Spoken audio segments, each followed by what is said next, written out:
So, got your gas mask and your rad meters or your Geiger counters ready for World War III? Let's talk a little bit about some preps that I really didn't want to have to use and hope we don't have to. And some more practical stuff about what's going on.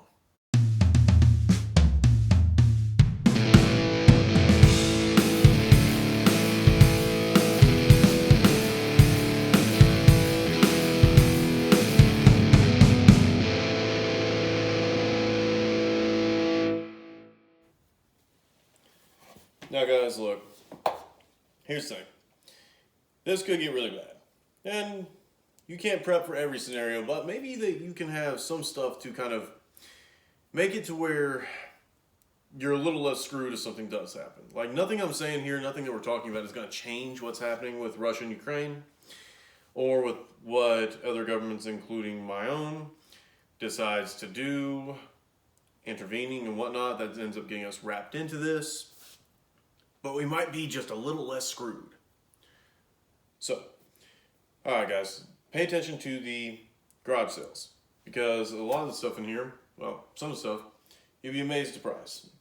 Some World War III preps might include getting something, I don't have one of these, but as simple as a rad card. You can buy these off Amazon, I have links in the description. And it's a little card that fits in your wallet. Can get these from the link in my description. They're between $30 and $35. It's a convenient thing to keep on you at all times. If something does happen, you're wondering if there's radiation in the area that you're at, you can pull out this card and it will change color and let you know, like, hey, nope, you're all right, nothing detected. Okay, you are so screwed, or if you're somewhere in between. Iodine tablets. If you're in an area where you're exposed to radioactive particles, this stuff right here will keep your thyroid from filling up with radiation because it'll be filled with iodide. You can get them, they fill up your thyroid so that you don't end up getting throat cancer. It's something else that's fairly cheap and it'd be easy to pack around on you in a bag or something. And this is for especially if you're near a target. Like, I live not far from Indianapolis. Now, I'm far away enough that if a nuke hit Indianapolis, I would not personally get any of the fire. But if there was a northbound wind where I'm at, I would definitely be getting some of the radiological fallout. Yeah, the irradiated fallout. So, some of the things I've had that I have to kind of counteract that situation is gas mask and a rad meter. And this is before they started calling them Geiger counters, but pay attention to that garage sales, guys. Because this is one that they handed out. This is from Civil Defense. Like back in the 50s, got it for a big $5. And I got a couple of these big old D-cell batteries in here. When I got this thing, the guy's dad was a Y2K prepper. He had passed away and selling a bunch of stuff. But check that beauty out. This thing is from the 50s. So it really hadn't seen the outside of the box. Look right there, Civil Defense. It hadn't been outside of the box before I got my hands on it. Now, this was a really good find for the price, right? There's newer, different models that you can get, and I'll have links in the description to those as well. This is a more modern version of the rad meter that I've got. It's a dosimeter. I'll put a link in the description, but it seems like they might be unavailable. I don't know how well they work, but if they work as advertised, then that's good. So if there is World War III and everybody hits the big red button, having one of these on you to know, hey, I can keep walking this direction, or oh shit, click, click, click, click, click, click, click. Yeah, no, we're gonna go this way. Would be helpful. Something else to go along with that. Name of this channel, Pours Preps and Projects. I don't have the money to go and buy a brand new Mira gas mask, full face visor, and all that. But what I started out with, Rule King, or more specifically RK Guns, you guys have seen me wear this mask several times. I've done it for plenty of thumbnails and stuff. Now, also in this bag, right here, is a surplus new filter.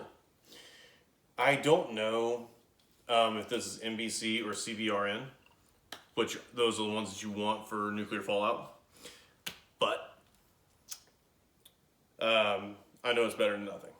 And I would like to think that the Hungarians weren't handing out their soldiers, just particle mask.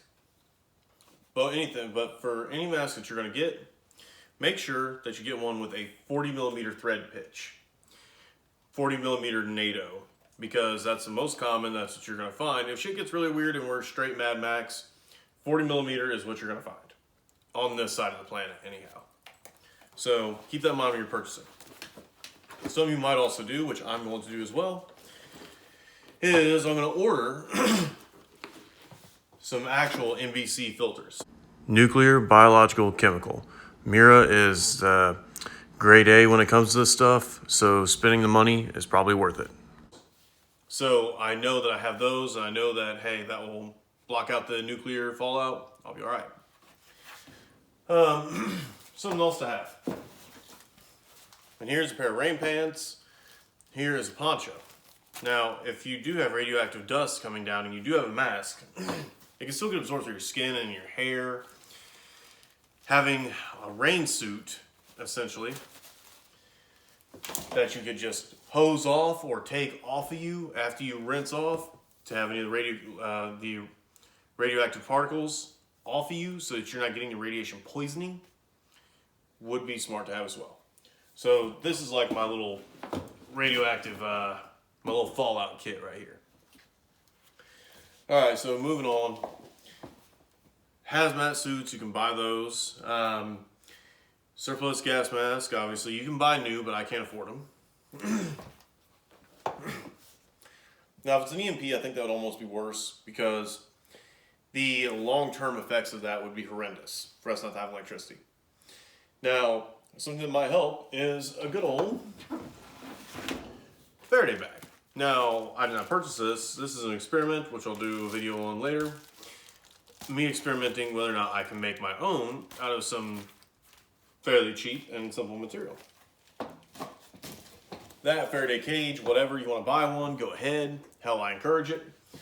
I'm just hoping that I can do an alternative for cheaper.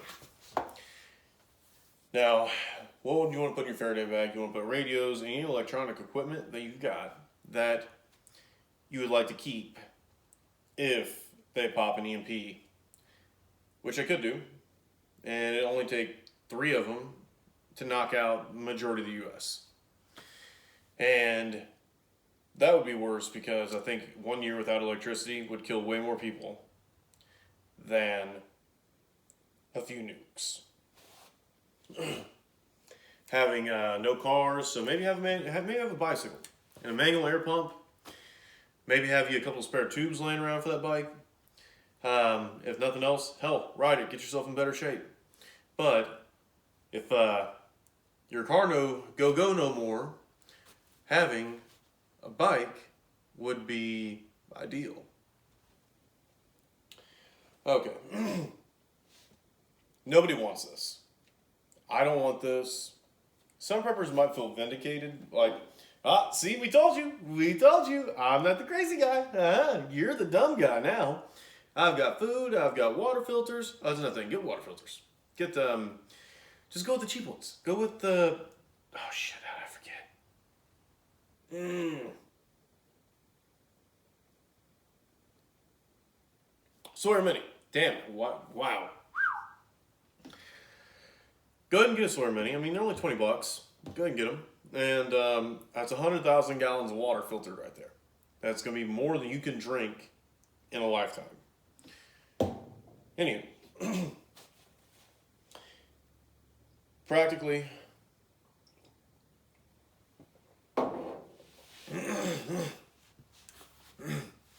some of the same things we've been talking about for a long time. People get scared, and they're going to probably do shit like they did in 2020. Which, I'm not mad at anybody for it, but it's like, Can we please say that we're past the point where people are going to go out and get 3 carts full of toilet paper? Like, come the hell on. Don't do that. You should have been getting a roll or a pack of toilet paper every time you went to the grocery store the past couple years. You can have a real stockpile. I can wipe my ass for a year and not have to cut up one t-shirt. I never once loaded my whole cart full of toilet paper. I would just get a pack every time I went in. God, I'm dumb. Stocking up some food. Guys, go ahead, get you some of the dry beans and rice, etc. It's cheap. It's easy to store. I got videos on how to do that. And you can just throw them in 5-gallon buckets. Do that. Have you some stuff stocked up. You don't have to be a straight up doomsday prepper like that TV show they had and shit. You could just be a guy who wants to know, hey, if supply lines get messed up because, well, Russia does sell a lot of grain. They also sell a lot of petroleum and oil and natural gas. So, yeah. Good, and make sure that you're not screwed if that supply line gets cut. Because the cyber attacks are already happening. You guys remember the Colonial Pipeline last year? Yeah, Colonial Pipeline last year. That shut off the gas for the East Coast until they put up that $50 million ransom. Yeah. And cyber attacks are already happening, so keep an eye on that supply line. Ammunition. Load up on ammunition. Now, because people are scared, most other people are going to try and do this too.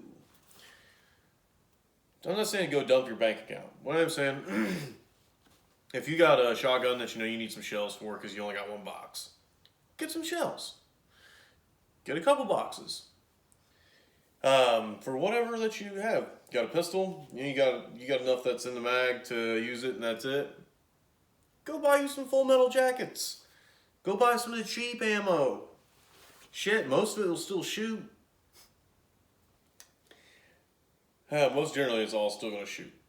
Although stay away from Vietnamese ammunition. I will say that. I've had terrible luck from Vietnamese ammunition. For